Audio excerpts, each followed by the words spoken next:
तो कैसे हैं आप सब। स्वागत है आपका आज के इस नए वीडियो में। हम लोग पढ़ रहे थे क्लास 10 का केमिस्ट्री चैप्टर 1 रासायनिक अभिक्रिया एवं समीकरण। उसमें हम लोग पार्ट 1 और पार्ट 2 देखे थे। आज हम लोग पार्ट 3 देखेंगे। तो आज का जो टॉपिक है वो है रासायनिक अभिक्रिया के प्रकार, यानी कि टाइप्स ऑफ केमिकल रिएक्शन।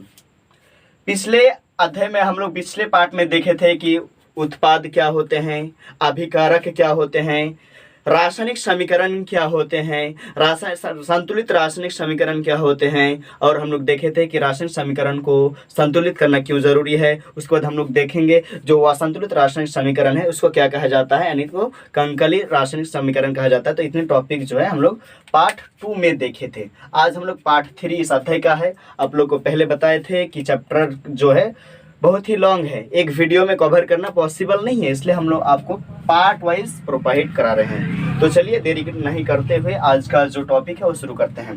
तो आज का जो पहला टॉपिक है वो है रासायनिक अभिक्रिया के प्रकार, यानी कि टाइप्स ऑफ केमिकल इक्वेशन। तो इनमें जो सबसे पहला प्रकार है एनसीईआरटी में जो रासायनिक अभिक्रियाएं हैं उनमें जो पहला जो रिएक्शन है वो है संयोजन अभिक्रिया, जिसे इंग्लिश में कॉम्बिनेशन रिएक्शन कहा जाता है। चलिए इसका परिभाषा पढ़ते हैं, उसके बाद फिर समझेंगे। यहाँ पे लिखा है संयोजन अभिक्रिया में वह अभिक्रिया जिसमें दो या दो से अधिक अभिकारकों से एकल उत्पाद का निर्माण होता है, तो ऐसी अभिक्रिया को संयोजन अभिक्रिया कहते हैं।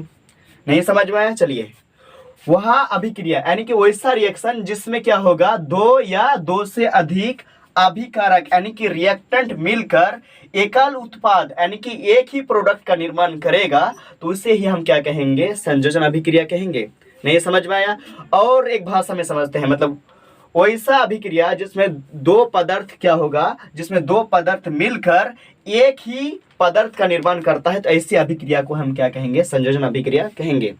यानी कि संयोजन अभिक्रिया में क्या होता है कि इसमें दो पदार्थ मिलेंगे और दो पदार्थ मिलके एक ही पदार्थ का निर्माण करेंगे, तो उसे हम क्या कहेंगे, संयोजन अभिक्रिया यानी कि कॉम्बिनेशन रिएक्शन कहेंगे। फिर भी समझ में नहीं आया? उदाहरण के थ्रू एकदम गारंटी के साथ बोल रहे हैं आपको समझ में आ जाएगा। देखिए, नहीं तो जैसे उदाहरण देखिए कि मैंने अभी क्या किया, वह रासायनिक अभिक्रिया जिसमें दो या दो से अधिक अभिकारक मिलकर एकल उत्पाद बने एक ही प्रोडक्ट का निर्माण करेगा, तो उस अभिक्रिया को हम क्या कहेंगे, संयोजन अभिक्रिया कहेंगे। तो जैसे यहाँ पे देखिए दो अभिकारक, यहाँ पे दो या दो से अधिक, तो यहाँ पे दो है अभिकारक। जैसे ये है अभी एक अभिकारक ए है, एक ठो अभिकारक बी है, यानी कि ए रिएक्टेंट और बी रिएक्टेंट अभिक्रिया करके एक प्रोडक्ट देगा जिसका नाम है ए बी।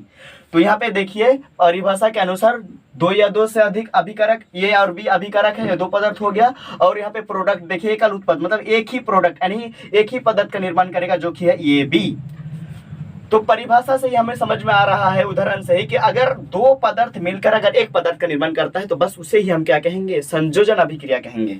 और एक उदाहरण देखते हैं, यहाँ पर देखिए हाइड्रोजन यानी कि गैस है, उसके बाद ऑक्सीजन, इसका अभिक्रिया रिएक्शन कराने के बाद हमें जो एकल उत्पाद यानी कि एक प्रोडक्ट मिलता है वो है जल, H2O लिक्विड फॉर्म में। तो जब हम हाइड्रोजन और ऑक्सीजन का रिएक्शन कराते हैं तो हम यहाँ पे दो पदार्थ है, दो पदार्थ के मिलाने के बाद हमें एक एकल उत्पाद यानी कि एक ही प्रोडक्ट प्राप्त हुआ जिसका नाम क्या है, H2O यानी कि जल है। तो उम्मीद है आप लोग को संयोजन अभिक्रिया यानी कि कॉम्बिनेशन रिएक्शन किसे कहते हैं समझ में आ गया होगा। अब हम लोग देखेंगे केमिकल रिएक्शन, केमिकल रिएक्शन के दूसरा प्रकार, केमिकल रिएक्शन के दूसरा प्रकार। तो दूसरा प्रकार जो है वह है वियोजन अभिक्रिया। संयोजन अभिक्रिया और वियोजन अभिक्रिया एक दूसरे से एकदम ऑपोजिट है, जिसको बोला जाता है एकदम उल्टा। जैसे पढ़िए इसको, वियोजन अभिक्रिया जिसे इंग्लिश में बोला जाता है डिकम्पोजिशन रिएक्शन। डेफिनेशंस पढ़िए, वे अभिक्रियाएं जिसमें एक अभिकारक वियोजित होकर दो या दो से अधिक उत्पादों का निर्माण करता है उसे वियोजन अभिक्रिया कहते हैं। यहाँ पे देखिए वही अभिक्रिया जिसमें एक अभिकारक, यहाँ पे कितना अभिकारक हो रहा था, दो अभिकारक मिलकर क्या कर रहा था, एक ही प्रोडक्ट दे रहा था। लेकिन जो वियोजन अभिक्रिया है इसमें एक अभिकारक भाग होकर कितने उत्पाद मतलब कितने प्रोडक्ट उत्पाद करेंगे, दो या दो से अधिक। इसका एकदम उल्टा है। जैसे यहाँ पर ए और बी मिलकर ये भी प्रोडक्ट दे रहा था, जैसे हाइड्रोजन और ऑक्सीजन दो पदार्थ मिलकर यहाँ पर हाइड्रोजन जल यानी कि H2O दे रहा था उत्पाद में, लेकिन यहाँ पे देखिए कि वे अभिक्रिया जिनमें एक अभिकारक, जिसमें एक रिएक्टेंट क्या होगा, विभाजित होकर विघटित होकर टूट कर क्या होगा, दो या दो से अधिक उत्पाद, यानी कि यहाँ पे जो प्रोडक्ट बनेगा दो या दो से अधिक। यहाँ पे जो संयोजन अभिक्रिया में जो प्रोडक्ट हम लोग का बन रहा था, एक बन रहा था जो कि दो पदार्थ मिलके, लेकिन यहाँ पर एक पदार्थ मिलके जो प्रोडक्ट, एक पदार्थ जो है जो अभिकारक है, जिसे अभिकर्मक भी कहा जाता है, वो मतलब टूट कर क्या होगा, दो पदार्थों का निर्माण करेगा। तो संयोजन अभिक्रिया और वियोजन अभिक्रिया जो है एक दूसरे से अपोजिट है, उल्टा है। तो चलिए उसका उदाहरण समझते हैं। जैसे यहाँ पर कैल्शियम कार्बोनेट जो कि सॉलिड अवस्था में है, उसको उष्मा की उपस्थिति में अगर रिएक्शन कराते हैं तो हमें कैल्शियम ऑक्साइड यानी कि सॉलिड के रूप में और CO2 यानी कार्बन डाइऑक्साइड यानी कि गैस प्राप्त होता है। तो यहाँ पे देखिए कैल्शियम कार्बोनेट जो एक सॉलिड पदार्थ है, वो उष्मा की उपस्थिति में अभिक्रिया कराए तो ये एक पदार्थ है, टूटकर कितना पदार्थ हुआ, दो पदार्थ हुआ। जैसे यहाँ पर देखिए हाइड्रोजन जो है, यहाँ पर दो पदार्थ मिलके एक प्रोडक्ट दे रहा था, लेकिन यहाँ पे एक पदार्थ मिलके दो पदार्थ का निर्माण करता है। तो संयोजन अभिक्रिया और वियोजन अभिक्रिया जो है एक दूसरे से ऑपोजिट है, आप कह सकते हैं सर। उम्मीद है आपको मतलब जो वियोजन अभिक्रिया है समझ में आ गया होगा। अब हम लोग देखेंगे वियोजन अभिक्रिया, जो अभी डिकम्पोजिशन रिएक्शन पढ़े उसके टाइप्स देखेंगे। तो वियोजन अभिक्रिया के प्रकार यानी कि टाइप्स ऑफ डिकम्पोजिशन रिएक्शन। वियोजन अभिक्रिया मुख्यतः तीन प्रकार के होते हैं। वियोजन अभिक्रिया जो होते हैं वो तीन टाइप्स का होते हैं। पहला जो टाइप्स है वो है ऊष्मीय वियोजन। पहला हम लोग का टाइप जो है ऊष्मीय वियोजन यानी कि ऊष्मीय वियोजन अभिक्रिया। इसमें वियोजन की क्रिया उष्मा यानी कि हीट के द्वारा होती है। मतलब वैसा वियोजन अभिक्रिया जिसमें रिएक्शन कराने के लिए हमें किस चीज की आवश्यकता पड़ती है, उष्मा की यानी कि हीट की।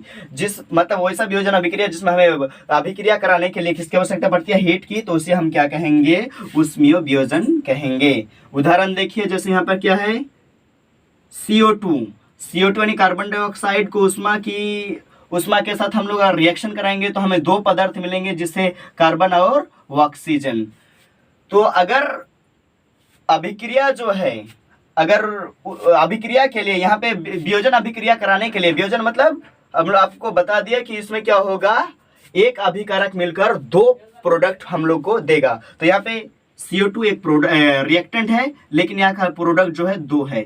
तो अगर इसमें जो रिएक्शन ऊष्मीय वियोजन में क्या होगा, अगर उष्मा की उपस्थिति में अगर रिएक्शन कराते हैं तो हमें मतलब जो उष्मा के उपस्थिति में अगर रिएक्शन कराते हैं तो उसे हम क्या कहेंगे, ऊष्मीय वियोजन कहेंगे। उसके बाद दूसरा है प्रकाशीय वियोजन। मतलब जब वियोजन की क्रिया के लिए उष्मा प्रकाश यानी कि सनलाइट के द्वारा की जाती है तो उसे हम क्या कहेंगे, प्रकाशीय वियोजन। मतलब वैसा अभिक्रिया है जिसमें हमें क्या करना पड़ता है, वियोजन की अभिक्रिया कराने के लिए क्या किसकी जरूरत पड़ती है, नहीं तो सनलाइट, सूरज की प्रकाश की अगर आवश्यकता होती है तो उसे हम क्या कहेंगे, प्रकाशीय वियोजन। मतलब यहाँ पर जो रिएक्शन कंप्लीट होगा वो किसकी उपस्थिति में होना चाहिए, सनलाइट यानी कि सूरज की प्रकाश की उपस्थिति में होना चाहिए। जैसे यहाँ पर उदाहरण देखिए, उदाहरण है हम लोग का AgCl यानी कि सिल्वर क्लोराइड, और यहाँ पर सनलाइट की उपस्थिति यानी सूर्य प्रकाश की उपस्थिति में हम लोग का दो पदार्थ, मतलब एक पदार्थ यहाँ पर हम लोग को पहले वियोजन का मतलब पता चल गया कि मतलब यहाँ पर एक जो रिएक्टेंट है टूट के दो प्रोडक्ट देगा। तो यहाँ पर AgCl यानी कि सिल्वर क्लोराइड जो है सूर्य के प्रकाश की उपस्थिति में रिएक्शन करा दे तो हमें सिल्वर और क्लोराइड प्राप्त होता है। उसके बाद तीसरा जो है हम लोग का वो है विद्युत वियोजन। इसमें उष्मा विद्युत यानी कि इलेक्ट्रिसिटी के रूप में प्रदान की जाती है। मतलब वैसा वियोजन अभिक्रिया है जिसमें क्या होती है, हमें विद्युत की आवश्यकता होती है। मतलब इसमें रिएक्शन कंप्लीट कराने के लिए हमें विद्युत धारा उसमें प्रवाह कराना पड़ता है, उसे हम क्या कहेंगे, विद्युत वियोजन कहेंगे। जैसे यहाँ पर उदाहरण है H2O, यहाँ पे उदाहरण है हम लोग का H2O, और उसमें विद्युत धारा प्रवाह कराए यहाँ पे तो हमें जो प्राप्त हुआ वो हाइड्रोजन और ऑक्सीजन। इसमें विद्युत वियोजन में हम लोग को जो रिएक्शन कराएंगे वियोजन अभिक्रिया में, उसमें अगर विद्युत धारा प्रवाह कराएंगे तो उसी को हम क्या कहेंगे, विद्युत वियोजन कहेंगे। तो उम्मीद है आप लोग को ये जो टॉपिक है संयोजन अभिक्रियाएं क्या है, वियोजन अभिक्रियाएं क्या है, वियोजन अभिक्रिया के प्रकार जो हम लोग तीन देखे, पूरा आप लोग को समझ में आ गया होगा, ऐसा मैं उम्मीद करता हूं। तो चलिए पार्ट 3 में बस इतना ही, दो ही मतलब टाइप्स ऑफ रिएक्शंस को लिया गया है। तीसरे वीडियो में हम लोग पढ़ेंगे कि विस्थापन अभिक्रिया क्या है, द्विविस्थापन अभिक्रिया क्या है, उसके बाद हम लोग देखेंगे अपचयन अभिक्रिया क्या है, उपचयन अभिक्रिया क्या है, उसके बाद ऊष्माक्षेपीय अभिक्रिया क्या है, ऊष्माशोषी अभिक्रिया। इतने जो अभी बाकी है उसको आप लोग को नेक्स्ट वीडियो यानी कि पार्ट 4 में बताया जाएगा। तो चलिए तब तक के लिए धन्यवाद।